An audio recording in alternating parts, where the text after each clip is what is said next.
it's common to think about one reason why it might be a good to make a change, then to think about a counterbalancing disadvantage of changing, and then to shut down and stop thinking about it. The guiding process of listening helps the person keep talking and moving in one direction toward change.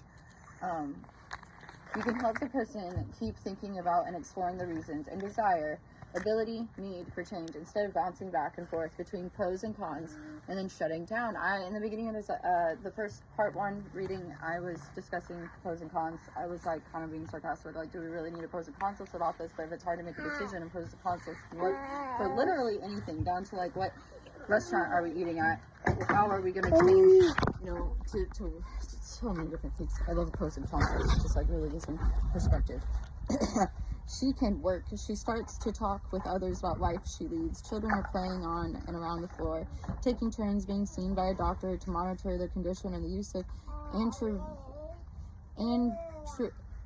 it's the medicine that you put in through an IV.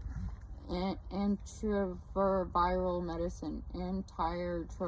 medicine. They seem mostly quiet. Well, when the child is discharged from inpatient care, the mother is given an outpatient appointment and a single bag of beads and some thread, having been taught to make strings for conference badge holders by another mother.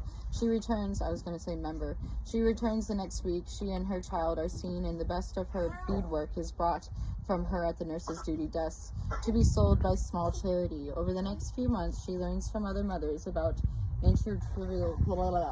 medication use. She forms friendships and talks about the talk informally or privately with any of the counselors working in the clinic. Many women are HIV positive themselves and are volunteered to help others. She uses the income from her first bag of beads to buy more. She now has full-time work and makes regular return visits to the clinic, where they have set up a bank account for her. Just imagine, said the lead pediatrician, the lives these patients lead. It's really impossible to imagine. I try, but I cannot. Looking back, the change process emerged from an experience of profound empathy. Glimpses into their lives prompted action. We are treating only one part of the problem, he remarked some years later. If people don't have adequate food in their stomachs, it impacts on our treatment. If we do nothing about this, the medical problems return to haunt us. The point is this: our responsibilities can